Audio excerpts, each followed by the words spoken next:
Okay, so we're diving deep today. You ready? Always ready to dive in. Perfect. We're looking at this Kia recall. It's been all over the news lately. Yeah, pretty big one. We've got this news article breaking it all down. Right. We're going to, unpack it all. But I think there's a lot more to this than just like, oh, there's a recall. Yeah, absolutely. There's always a bigger picture, right? Exactly.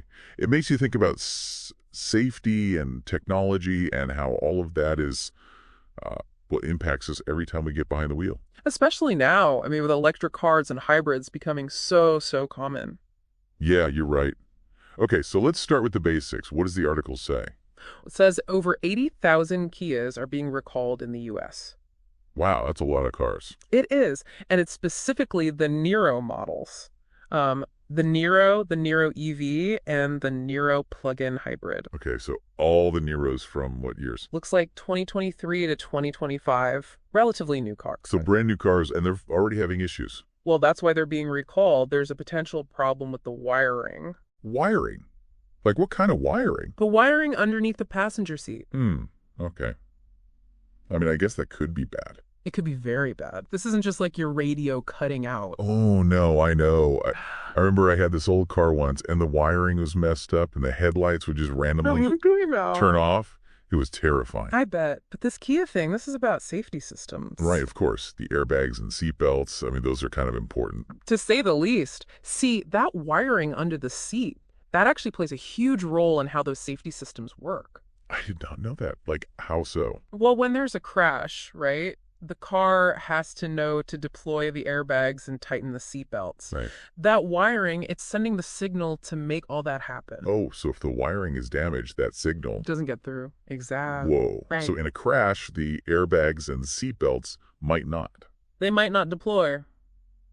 Or they might deploy too late. That's a little scary. It's a big deal. It really is. That's why this recall is so important. Okay, I'm starting to understand the seriousness of this. It's about that split-second response in an accident. A split second that could make all the difference. Right, that makes sense. Yeah.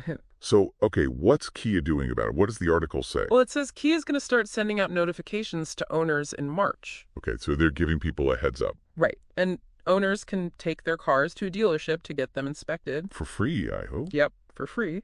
And they'll repair any damage they find. It's the standard recall process. Good, good. I'm glad they're taking care of it. But it makes you wonder, is this just a one-time thing with the Niros? Well, that's interesting. This isn't the first recall for a Kia EV model. Oh, right. The EV6 had that recall too, didn't it? Exactly. Remember that one? Yeah, where the car could just, like, lose power while you were driving. That sounds terrifying. Scary stuff. And when you put those two recalls together, the EV6 and now this Niro thing, it starts to look like a bit of a pattern. Yeah, that's a good point. What do you think is causing these issues? I mean, I'm no car expert, but... Well, no one can say for sure without, a full investigation, but I think it's important to remember how complex these cars are. Especially electric cars, right? Right. I mean, think about the software, the battery systems, all the sensors.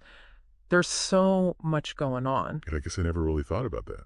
It's not just about the engine and the wheels anymore. Not at all. And with electric cars, there's this whole other layer of complexity with the battery management system, and all of that is controlled by software. So what you're saying, a software glitch could mess with the safety systems? It's possible, and you have to factor in the global supply chain issues we've seen lately. Oh, right, like with the computer chip shortage. Exactly. Yeah. If a car is built with a filed chip, who knows what could happen? It could impact anything. That's kind of unsettling. Yeah. So it's not just about the physical parts of the car anymore, it's also about the software running everything. It's all connected, and it's only going to get more complex as we move towards self-driving cars and all that. Yeah, you're right. So basically we're putting more and more trust in these machines. We are, and that's why things like this recall are so important. It definitely makes you think twice. It's funny. I used to think electric cars were, like, inherently safer than gas cars. Interesting. How come? I don't know. I guess I just figured no engine, no explosions, right? Aha, I see. But it's not that simple. Electric cars, they have their own safety considerations. Well, yeah, like what? Well, for one thing, the batteries. While EV battery fires are rare, they can be a lot harder to put out than a regular car fire. Oh, wow. Why is that? The chemicals in those batteries, they can react in different ways.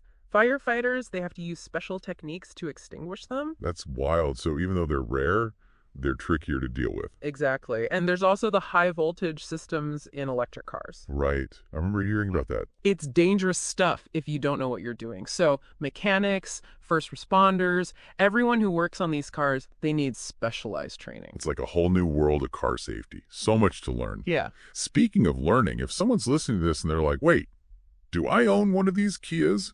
Where do they go to check? Best place to check is the NHTSA website, the National Highway Traffic Safety Administration. Oh.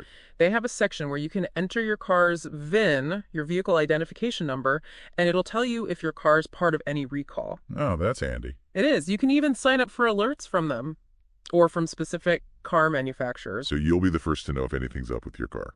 It's smart. Definitely. Knowledge is power, right? Absolutely. Yeah.